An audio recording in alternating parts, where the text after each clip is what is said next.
Time Management for Mortals, 4,000 Weeks by Oliver Burkeman. Book summary.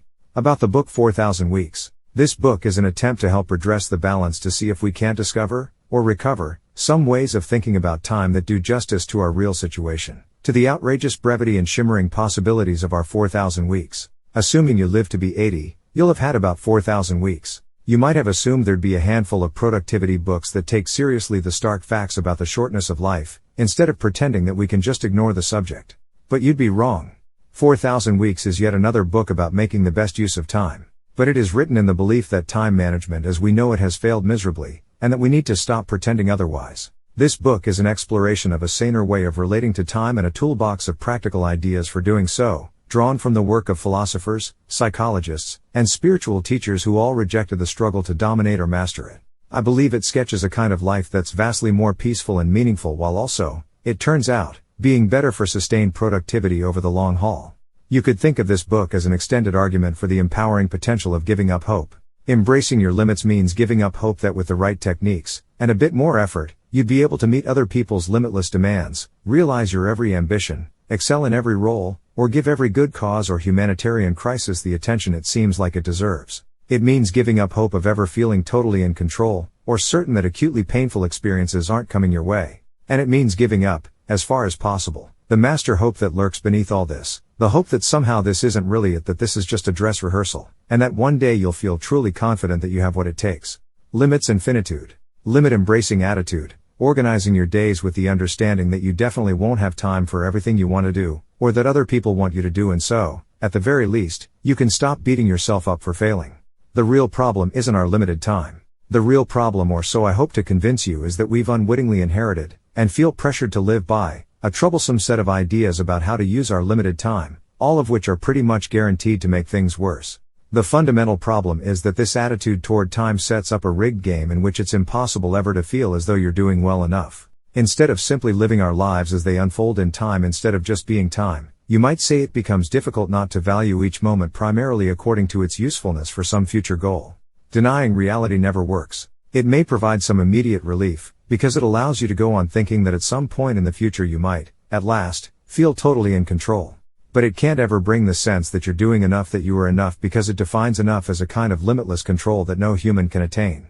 There is an alternative, the unfashionable but powerful notion of letting time use you, approaching life not as an opportunity to implement your predetermined plans for success but as a matter of responding to the needs of your place and your moment in history. Our troubled relationship with time arises largely from this same effort to avoid the painful constraints of reality. And most of our strategies for becoming more productive make things worse, because they're really just ways of furthering the avoidance. After all, it's painful to confront how limited your time is, because it means that tough choices are inevitable and that you won't have time for all you once dreamed you might do. It's also painful to accept your limited control over the time you do get. We tend to speak about our having a limited amount of time. But it might make more sense, from Heidegger's strange perspective, to say that we are a limited amount of time. That's how completely our limited time defines us. Any decision I make, to do anything at all with my time, is already radically limited. For one thing, it's limited in a retrospective sense, because I'm already who I am and where I am, which determines what possibilities are open to me. But it's also radically limited in a forward-looking sense, too, not least because a decision to do any given thing will automatically mean sacrificing an infinite number of potential alternative paths.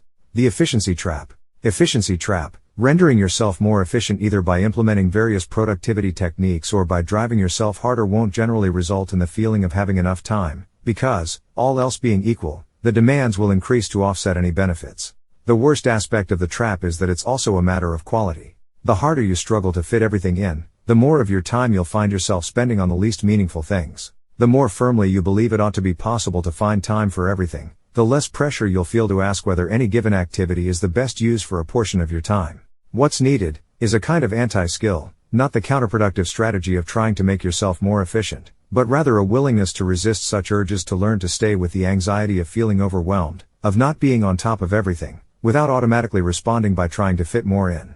To approach your days in this fashion means, instead of clearing the decks, declining to clear the decks, focusing instead on what's truly of greatest consequence while tolerating the discomfort of knowing that, as you do so, the decks will be filling up further, with emails and errands and other to-dos, many of which you may never get around to at all.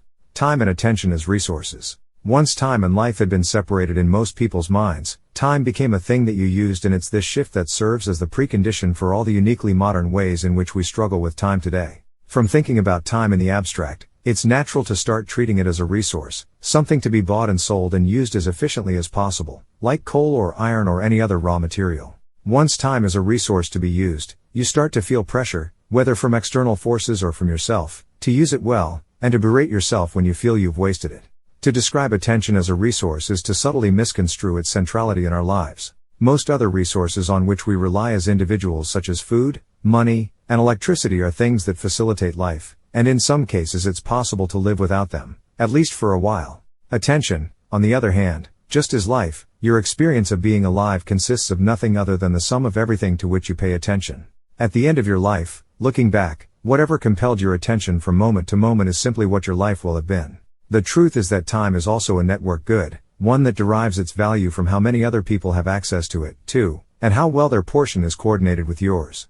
Time is leisure. To the philosophers of the ancient world, leisure wasn't the means to some other end. On the contrary, it was the end to which everything else worth doing was a means. Aristotle argued that true leisure, by which he meant self-reflection and philosophical contemplation, was among the very highest of virtues because it was worth choosing for its own sake, whereas other virtues, like courage in war, or noble behavior in government, were virtuous only because they led to something else. Work, now, demanded to be seen as the real point of existence. Leisure was merely an opportunity for recovery and replenishment, for the purposes of further work. We have inherited from all this a deeply bizarre idea of what it means to spend your time off well and, conversely, what counts as wasting it.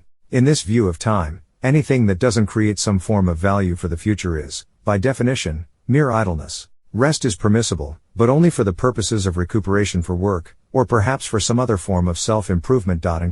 The truth about time: nobody ever really gets 4,000 weeks in which to live, not only because you might end up with fewer than that, but because in reality you never even get a single week, in the sense of being able to guarantee that it will arrive, or that you'll be in a position to use it precisely as you wish. Instead, you just find yourself in each moment as it comes, already thrown into this time and place, with all the limitations that entails, and unable to feel certain about what might happen next. This is the maddening truth about time, which most advice on managing it seems to miss. The more you struggle to control it, to make it conform to your agenda, the further it slips from your control. The universal truth is that most of us invest a lot of energy, one way or another, in trying to avoid fully experiencing the reality in which we find ourselves. The core challenge of managing our limited time isn't about how to get everything done that's never going to happen, but how to decide most wisely what not to do, and how to feel at peace about not doing it. The only route to psychological freedom is to let go of the limit-denying fantasy of getting it all done and instead to focus on doing a few things that count. You have to choose a few things, sacrifice everything else, and deal with the inevitable sense of loss that results. Focus on fully enjoying the tiny slice of experiences you actually do have time for, and the freer you are to choose, in each moment, what counts the most. Skillful time management is best understood as a matter of learning to procrastinate well, by facing the truth about your finitude and making your choices accordingly. The trouble with attempting to master your time is that time ends up mastering you. Missing out is what makes our choices meaningful in the first place. Every decision to use a portion of time on anything represents the sacrifice of all the other ways in which you could have spent that time, but didn't, and to willingly make that sacrifice is to take a stand, without reservation, on what matters most to you. We must live out our lives, to whatever extent we can, in clear-eyed acknowledgement of our limitations, in the undiluted mode of existence that Heidegger calls being towards death, aware that this is it, that life is not a dress rehearsal, that every choice requires myriad sacrifices, and that time is always already running out indeed, that it may run out today, tomorrow, or next month. If you can adopt the outlook we're exploring here even just a little, if you can hold your attention, however briefly or occasionally, on the sheer astonishingness of being, and on what a small amount of that being you get, you may experience a palpable shift in how it feels to be here, right now, alive, in the flow of time. Truths about the uncontrollability of the past and the unknowability of the future explain why so many spiritual traditions seem to converge on the same advice, that we should aspire to confine our attentions to the only portion of time that really is any of our business, this one, here in the present. Some Zen Buddhists hold that the entirety of human suffering can be boiled down to this effort to resist paying full attention to the way things are going, because we wish they were going differently, this shouldn't be happening, or because we wish we felt more in control of the process. There is a very down-to-earth kind of liberation in grasping that there are certain truths about being a limited human from which you'll never be liberated. You don't get to dictate the course of events. And the paradoxical reward for accepting reality's constraints is that they no longer feel so constraining. The Tao Te Ching is full of images of suppleness and yielding. The wise man, the reader is constantly being informed, is like a tree that bends instead of breaking in the wind, or water that flows around obstacles in its path. Things just are the way they are, such metaphors suggest, no matter how vigorously you might wish they weren't, and your only hope of exercising any real influence over the world is to work with that fact, instead of against it. This is also the kernel of truth in the cliché that people in less economically successful countries are better at enjoying life, which is another way of saying that they're less fixated on instrumentalizing it for future profit, and are thus more able to participate in the pleasures of the present. Mexico, for example, has often outranked the United States in global indices of happiness. Hence the old parable about a vacationing New York businessman who gets talking to a Mexican fisherman, who tells him that he works only a few hours per day and spends most of his time drinking wine in the sun and playing music with his friends. The truth, then, is that spending at least some of your leisure time wastefully, focused solely on the pleasure of the experience, is the only way not to waste it to be truly at leisure, rather than covertly engaged in future-focused self-improvement. In order to most fully inhabit the only life you ever get, you have to refrain from using every spare hour for personal growth. The deeper truth behind all this is to be found in Heidegger's mysterious suggestion that we don't get or have time at all, that instead we are time. We'll never get the upper hand in our relationship with the moments of our lives because we are nothing but those moments. To master them would first entail getting outside of them, splitting off from them. 3 Procrastination principles. The point isn't to eradicate procrastination, but to choose more wisely what you're going to procrastinate on, in order to focus on what matters most. The real measure of any time management technique is whether or not it helps you neglect the right things. 1. Pay yourself first when it comes to time. If you try to find time for your most valued activities by first dealing with all the other important demands on your time, in the hope that there will be some left over at the end, you'll be disappointed. So if a certain activity really matters to you, a creative project, say, though it could just as easily be nurturing a relationship, or activism in the service of some cause, the only way to be sure it will happen is to do some of it today, no matter how little, and no matter how many other genuinely big rocks may be begging for your attention. 2. Limit your work in progress. Perhaps the most appealing way to resist the truth about your finite time is to initiate a large number of projects at once. That way, you get to feel as though you're keeping plenty of irons in the fire and making progress on all fronts. 3 Rules of patience. In more and more contexts, patience becomes a form of power. In a world geared for hurry, the capacity to resist the urge to hurry, to allow things to take the time they take, is a way to gain purchase on the world, to do the work that counts, and to derive satisfaction from the doing itself, instead of deferring all your fulfillment to the future. In practical terms, 3 rules of thumb are especially useful for harnessing the power of patience as a creative force in daily life. 1.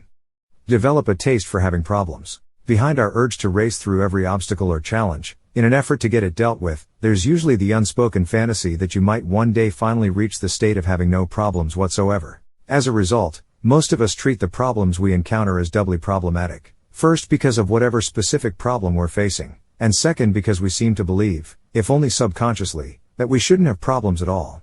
Yet the state of having no problems is obviously never going to arrive. And more to the point, you wouldn't want it to, because a life devoid of all problems would contain nothing worth doing, and would therefore be meaningless. 2. Embrace radical incrementalism. The psychology professor Robert Boyce spent his career studying the writing habits of his fellow academics, reaching the conclusion that the most productive and successful among them generally made writing a smaller part of their daily routine than the others, so that it was much more feasible to keep going with it day after day. They cultivated the patience to tolerate the fact that they probably wouldn't be producing very much on any individual day, with the result that they produced much more over the long term. 3. Originality lies on the far side of unoriginality. 5 key questions. The most fundamental question of time management: what would it mean to spend the only time you ever get in a way that truly feels as though you are making it count? 1. Where in your life or your work are you currently pursuing comfort, when what's called for is a little discomfort? 2. Are you holding yourself to, and judging yourself by, standards of productivity or performance that are impossible to meet? 3. In what ways have you yet to accept the fact that you are who you are, not the person you think you ought to be? 4. In which areas of life are you still holding back until you feel like you know what you're doing? 5. How would you spend your days differently if you didn't care so much about seeing your actions reach fruition? 10 Tools for Embracing Your Finitude. In this book, I've made the case for embracing the truth about your limited time and limited control over that time, not simply because it's the truth, so you might as well face it, but because it's actively empowering to do so. By stepping more fully into reality as it actually is, you get to accomplish more of what matters, and feel more fulfilled about it. 1. Adopt a fixed volume approach to productivity. Keep 2 to-do lists, one open and one closed. The open list is for everything that's on your plate and will doubtless be nightmarishly long. Feed tasks from the open list to the closed one, that is, a list with a fixed number of entries, 10 at most. The rule is that you can't add a new task until one's completed. A complementary strategy is to establish predetermined time boundaries for your daily work. 2. Serialize, serialize, serialize. Focus on one big project at a time, or at most, one work project and one non-work project, and see it to completion before moving on to what's next. 3. Decide in advance what to fail at. The great benefit of strategic underachievement, that is, nominating in advance whole areas of life in which you won't expect excellence of yourself, is that you focus that time and energy more effectively. Fail on a cyclical basis, to aim to do the bare minimum at work for the next 2 months, for example, while you focus on your children, or let your fitness goals temporarily lapse while you apply yourself to election canvassing. Then switch your energies to whatever you are neglecting. 4. Focus on what you've already completed, not just on what's left to complete. Keep a done list, which starts empty first thing in the morning, and which you then gradually fill with whatever you accomplish through the day. 5. Consolidate your caring. Consciously pick your battles in charity, activism, and politics, to decide that your spare time, for the next couple of years, will be spent lobbying for prison reform and helping at a local food pantry, not because fires in the Amazon or the fate of refugees don't matter, but because you understand that to make a difference, you must focus your finite capacity for care. 6. Embrace boring and single-purpose technology. You can combat this problem by making your devices as boring as possible, first by removing social media apps, even email if you dare, and then by switching the screen from color to grayscale. Choose devices with only one purpose, such as the Kindle e-reader, on which it's tedious and awkward to do anything but read. 7. Seek out novelty in the mundane. Pay more attention to every moment, however mundane, to find novelty not by doing radically different things but by plunging more deeply into the life you already have. 8. Be a researcher in relationships. When presented with a challenging or boring moment, try deliberately adopting an attitude of curiosity, in which your goal isn't to achieve any particular outcome, or successfully explain your position, but, as Hobson puts it, to figure out who this human being is that we're with. 9. Cultivate instantaneous generosity. Whenever a generous impulse arises in your mind to give money, check in on a friend, send an email praising someone's work, act on the impulse right away, rather than putting it off until later. 10. Practice doing nothing. When it comes to the challenge of using your 4,000 weeks well, the capacity to do nothing is indispensable, because if you can't bear the discomfort of not acting, you're far more likely to make poor choices with your time, simply to feel as if you're acting choices such as stressfully trying to hurry activities that won't be rushed, or feeling you ought to spend every moment being productive in the service of future goals, thereby postponing fulfillment to a time that never arrives. Do nothing meditation, for which the instructions are to simply set a timer, probably only for 5 or 10 minutes at first, sit down in a chair, and then stop trying to do anything. Every time you notice you're doing something, including thinking, or focusing on your breathing, or anything else, stop doing it. 15 noteworthy concepts. Below is a list of concepts that I found insightful. 1. Paradox of limitation. The more you try to manage your time with the goal of achieving a feeling of total control, and freedom from the inevitable constraints of being human, the more stressful, empty, and frustrating life gets. But the more you confront the facts of finitude instead and work with them, rather than against them, the more productive, meaningful, and joyful life becomes. 2. Eigenzeit, German. The time inherent to a process itself. 3. Parkinson's Law. From English humorist and historian C. Northcote Parkinson in 1955, work expands so as to fill the time available for its completion. 4. Hofstadter's Law. From cognitive scientist Douglas Hofstadter, any task you're planning to tackle will always take longer than you expect, even when you take into account Hofstadter's Law. 5. Existential overwhelm. The modern world provides an inexhaustible supply of things that seem worth doing, and so there arises an inevitable and unbridgeable gap between what you'd ideally like to do and what you actually can do. 6. Joy of missing out, JOMO. The thrilling recognition that you wouldn't even really want to be able to do everything, since if you didn't have to decide what to miss out on, your choices couldn't truly mean anything.